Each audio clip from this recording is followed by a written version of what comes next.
Hey guys, I just wanted to go over the 4.1 update information, so that is what this video is going to be about. Please leave your comments below about your thoughts and what you think of the new accessories, the new bosses, and everything mentioned here. 4.0 highlights. It looks like we have a lot to unpack here. We have new Doom Tower updates, including bosses, rebalanced rooms, and new artifact sets. We have new champions, which more details will come in a few days, and new improvements for clan search and application. So first we'll go with the Doom Tower update here. The Doom Tower is one of Raid's largest and most varied game modes, but what you've seen so far is only the beginning of what we have planned. As it stands, we want to add 2 new rotations in the Doom Tower, each with new challenges. What you will see in 4.1 is the first of these. It features 2 new bosses, 2 new artifact sets to craft in the forge, rebalanced floors, and some new secret room requirements. Some of the old bosses will return as well, albeit with a different affinity, so be ready to adjust your tactics. Of course, the old Doom Tower you've come to know is not going to disappear either. We'll just go between the rotations to ensure the challenges are fresh and not monotonous, and speaking of challenges, you can see the 2 new bosses below. I'm sure you guys have already watched some videos on these guys already. I'll go over them fairly quickly. There's a lot of details to unpack here. That could be a whole video on its own for sure. We got Grythian, Grythian the Celestial Griffin. Attacks one enemy, has a 100% chance of placing fear for 1 turn. Fear is always annoying, let's be honest. Alright. Rock Smash transfers all debuffs from Grythian to each enemy, then attacks all enemies, fills Grythian turn meter by 5% for each. So this is a lot like the Mirror Universe guy, like transfers debuffs. It looks like, yes, the next ability removes all buffs from enemies and attacks all enemies. The buffs cannot be resisted. Damage increases by 10% for each buff removed. Sort of similar to the Faction War boss, except he doesn't steal the buffs in this case, but looks like they're kind of playing with that mechanic. Let's see, your passive attacks an enemy whenever their HP drops below 50%. This attack places a 100% heal reduction debuff for 2 turns. Never fun. Hopefully that can be resisted, I'm assuming. Looks like it can. Alright. Adds 1 Skybond buff to Grythian at the start of each turn. Also adds 1 Skybond buff to Grythian whenever an enemy's HP drops below 50%. Each Skybond buff increases Grythian's attack by 5%, crit rate by 3%, crit damage by 5%, speed by 2.5. Will ignore shield block damage and unkillable buffs when Grythian has 10 or more Skybond buffs. So these are going to stack high. Alright. Can stack up to 20 Skybond buffs. Skybond buffs cannot be blocked or removed. So that's a lot of added stats. The longer this fight goes, the harder it's going to get.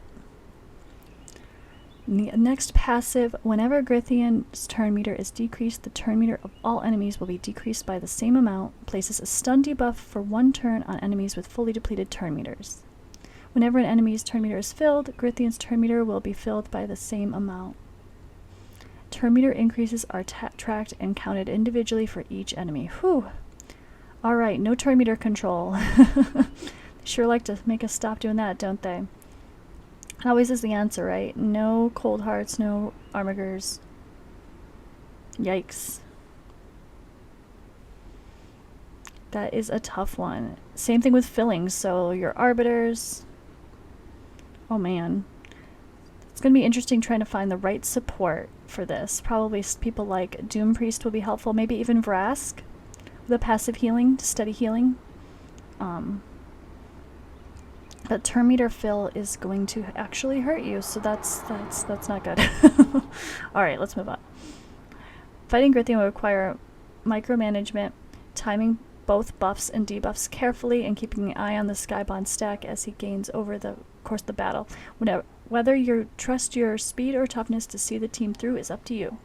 As for rewards, beating Grythian will yield Griffin feathers, which can be used to craft the shiny Guardian set in the forge.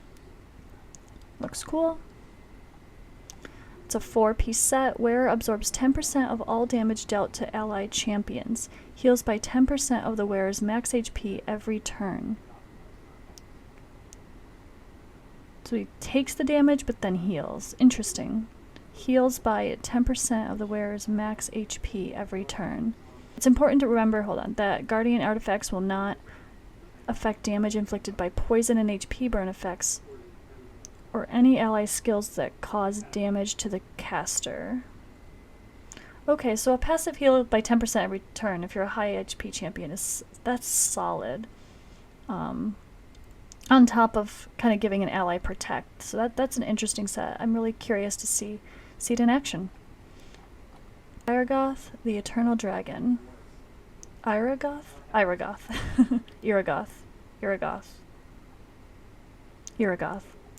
We'll go with that, guys. Sorry. Attacks all enemies, places a block, cooldown skills, debuff for 1 turn. Yikes. Attacks all on an A1. Oof. Attacks all enemies, inflicts bonus damage for every turn remaining on all enemy skills cooldowns, plus 20% for each turn of cooldown. Places a fear debuff on enemies and with no skills on cooldown. They really like the fear, don't they? Attacks all enemies, puts all enemies' skills on cooldown. Fills Iragoth's turn meter by 5% for every turn remaining on all enemy skills cooldowns. Yikes.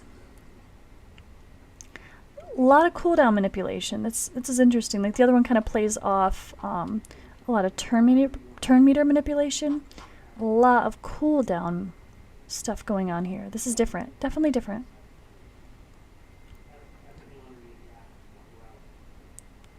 Alright.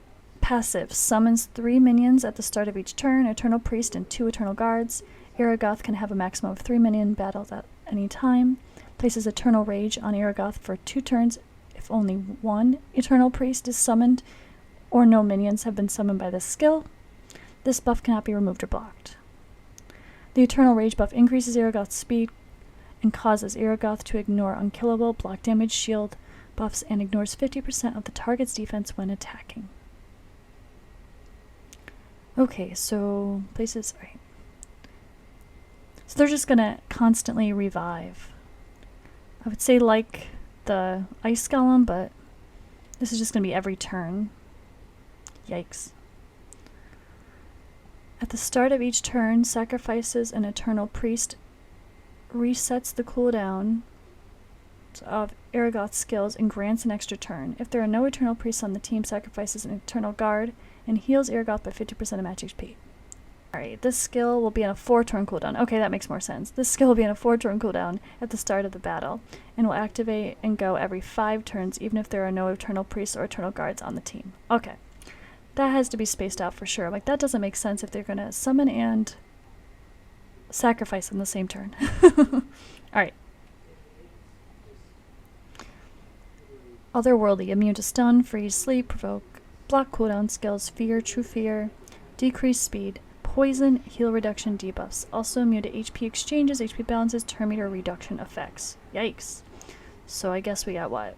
HP burn and damage. Alright, let's check out Eternal Priest.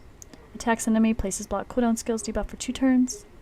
Passive, resets the cooldowns of all enemy skills when this champion is killed by an enemy. Is it like resetting our skills in a good way? Or putting them on cooldown? It sounds like this is actually helping us. Alright, we'll see. Eternal Guard. Attacks all enemies. Places a 60% decreased defense debuff for 2 turns. Places a provoke debuff for 1 turn on enemies under block cooldown skill debuffs. AoE decreased defense on us. Not fun.